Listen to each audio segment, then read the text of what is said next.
Hello everyone, my name's Andy Lowe and I'm the Head of Business Development at Flexitricity. Welcome to Larport Farm in Herefordshire.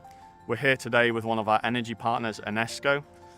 Larport Farm is one of Anesco's lithium-ion battery sites and it contributes 19.5 megawatts towards our almost half a gigawatt virtual power plant. Flexitricity operates a portfolio which contains a number of front-of-the-meter sites like this Anesco battery, combined with well over 100 behind-the-meter sites which provide flexibility from a number of different sources. Our role is to aggregate this flexibility and to make it available in different services and markets to generate revenue for our energy partners. We offer access to a broad range of ancillary services and we trade the flexibility in the energy markets and directly with National Grid in the balancing mechanism.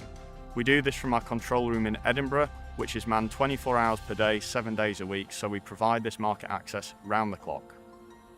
The key to successful asset optimization is being dynamic and agile in your approach. Gone are the days of fixed, secure revenue streams for flexibility providers. We're moving more and more towards a merchant model and a stack that includes income from a number of different sources.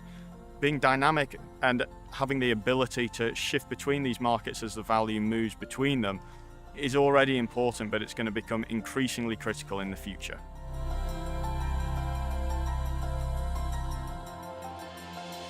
So I'm Mike Ryan, Asset Management Director at Anesco, and Anesco is a renewable energy business. Anesco invests in both in front of the meter and behind the meter assets, solar, storage, and also heat pumps.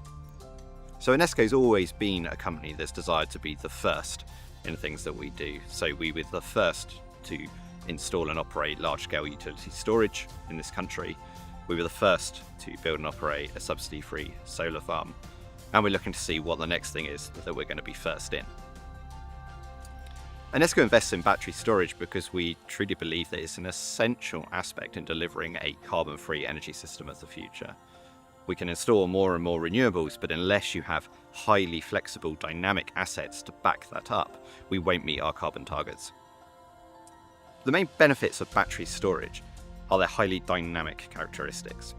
The fact that they are able to increase or decrease their output or increase or decrease their demand at almost the flick of a switch is incredibly important to enable volatile renewable sources to come onto the system. So for anybody thinking of investing in a battery storage system, I'd have a couple of pieces of key advice. That's find partners that know what they're doing and have experience at doing it.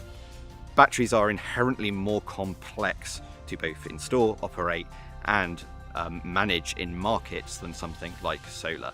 So you want to find both operators and builders who understand what they're doing and also route to market partners that will enable you to maximize your returns.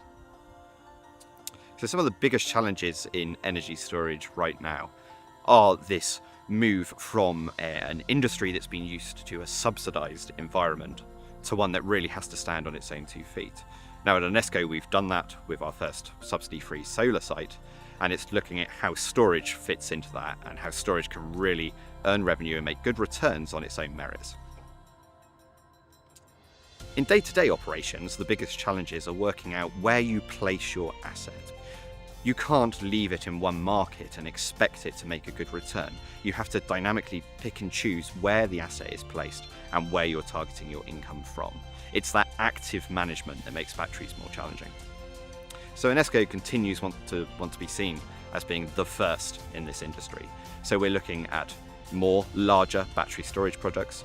We're looking at developing more larger subsidy-free solar projects and continue to really lead the industry.